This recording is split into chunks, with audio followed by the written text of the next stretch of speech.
Assalamualaikum warahmatullahi wabarakatuh. Jumpa lagi dengan saya Bustaminarda, sahabat BN, mantan Menko Polhukam Profesor Dr.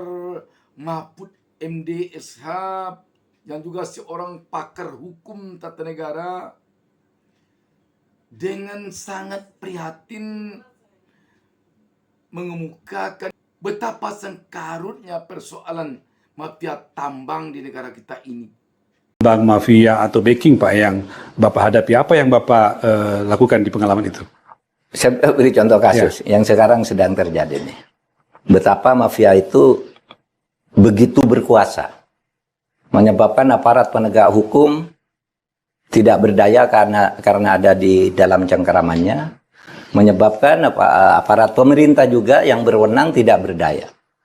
Kasus mafia penambangan emas di Sangihe, Sulawesi Utara. Sulawesi Utara. Gimana Pak?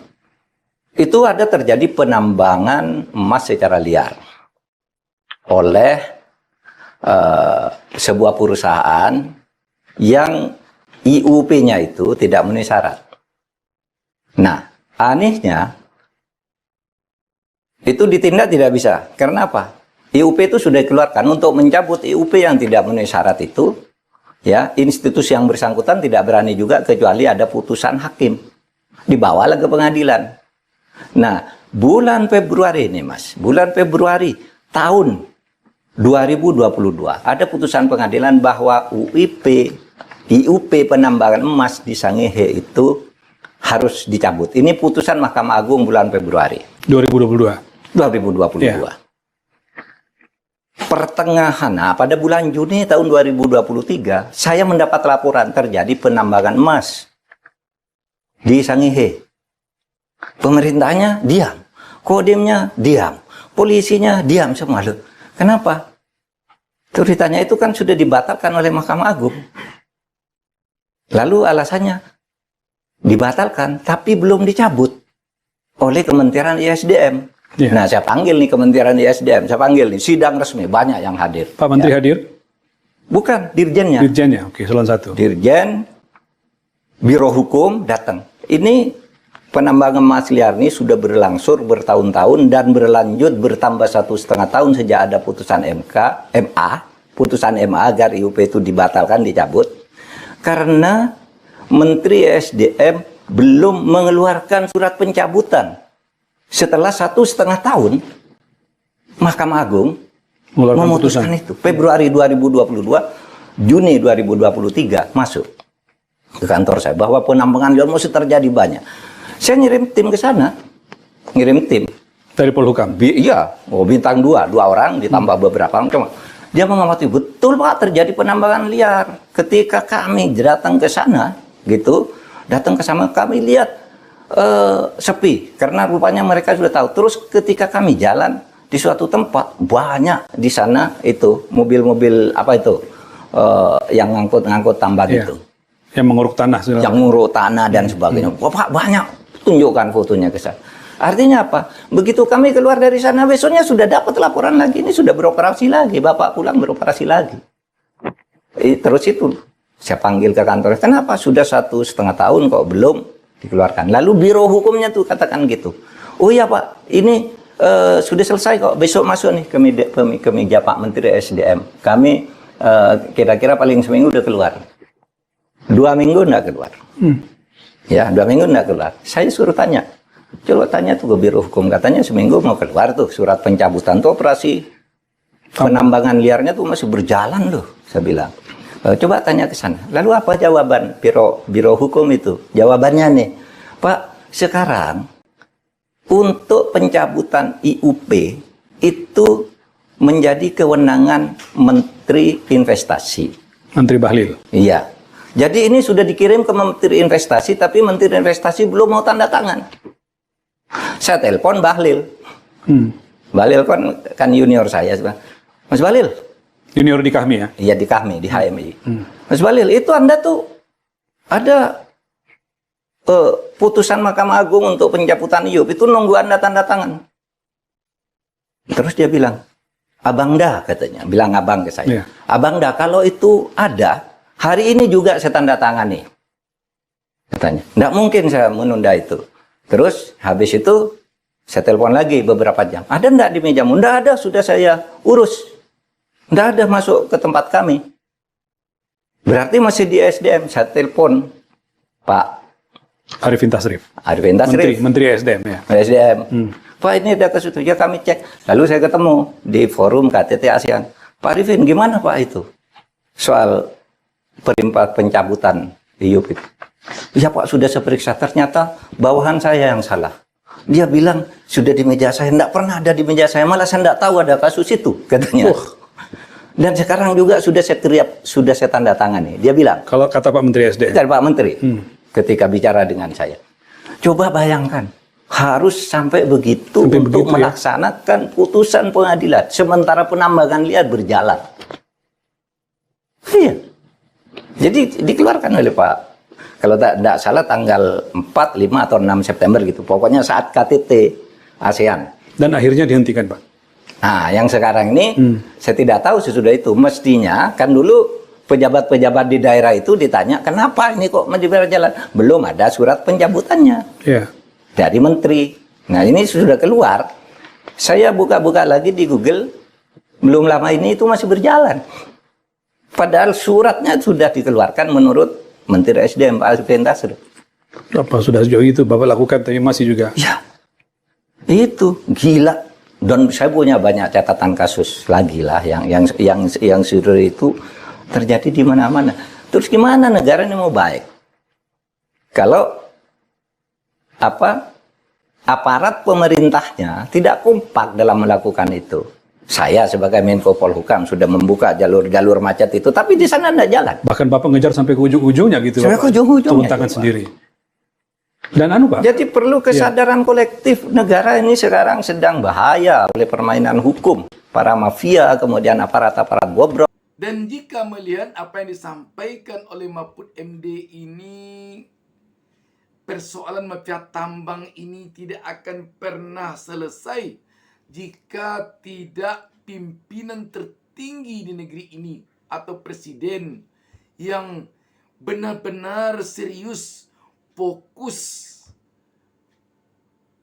memberantas mafia tambang ini. Sebab kelihatannya sesuai dengan apa yang disampaikan oleh Mahfud MD ini, mafia tambang ini benar-benar kuat sangkutannya. Benar-benar meranjau backingannya untuk memberantas tambang ilegal. Sesulit itu seorang Menko Polhukam ingin memberantasnya. Sungguh benar-benar ini membuat kita geleng-geleng kepala melihatnya. Ini sudah terbukti bahwa kalau selevel Menko, Menteri Koordinator, sudah terbukti tidak mampu memberantas mafia tambang ini beroperasi. Jadi, kalau begitu, memang harus dari pucuk pimpinan tertinggi di negeri ini, yakni Presiden, bersama-sama dengan Wakil Presiden. Kalau Presiden yang turun tangan langsung, yang memberikan ancaman kepada para menteri sampai ke bawah, jika tidak mampu memberantas mafia tambang ini, dia akan dapat sanksi, mungkin dia akan diganti. Maka kita yakin kalau presiden yang bertindak seperti ini, kita yakin mafia tambang ini akan bisa diberantas. Tapi kalau hanya setingkat Menko ke bawah, kita tidak yakin. Bahkan Wakil Presiden ke bawah pun kalau begini kita tidak yakin akan bisa diberantas. Sebab yang punya hak prerogatif adalah Presiden. Wakil Presiden tidak punya hak prerogatif. Presidenlah yang bisa kapan saja mengganti menteri dan mengganti pejabat setingkat menteri. Dan jika mafia tambang ilegal atau mafia tambang ini tidak diberantas, tentu keuangan negara kita ini tidak bedanya dengan air yang ditumpahkan ke pasir. Berapapun air yang ditumpahkan ke pasir akan hilang.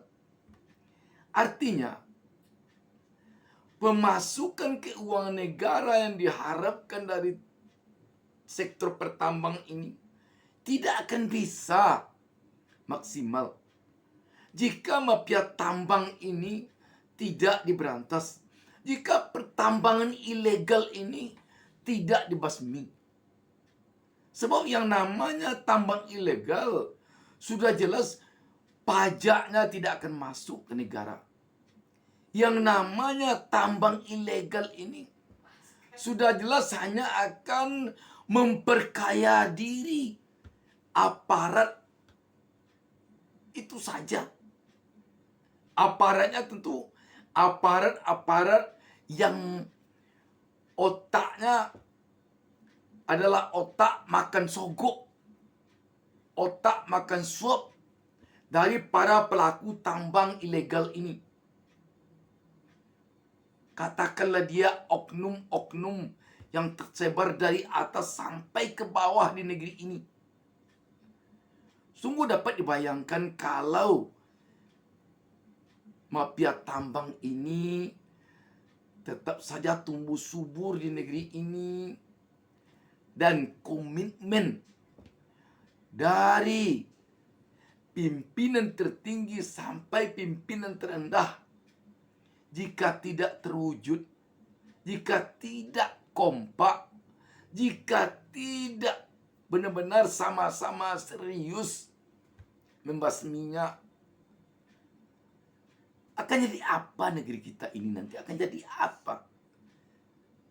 Negeri yang kaya raya akan hasil alam, negeri yang punya kekayaan alam yang melimpah. Sudah barang tentu rakyatnya hanya akan miskin seperti ini saja terus-menerus.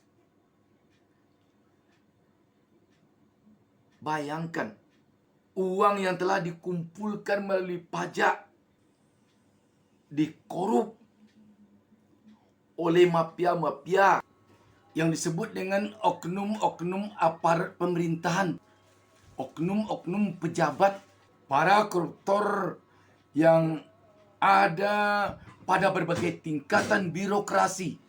Uang pajak rakyat itu dikorupnya sejak mulai pada pemungutan pajak sampai pada pekerjaan proyek. Tambang itu dikorup sejak mulai dari penggalian tanah sampai pada penjualan hasil tambang, dikorup. Dikorup melalui sogok, melalui suap. Kalau dibiarkan seperti ini, korupsi merajalela, mafia di sana sini tumbuh subur, kapan rakyat di negeri ini akan merasakan kesejahteraan? Sedangkan pada tahun ini kita telah 79 tahun merdeka. Sampai kapan negara kita ini akan begini? Sampai kapan? Demikian sahabat BN. Wassalamualaikum warahmatullahi wabarakatuh.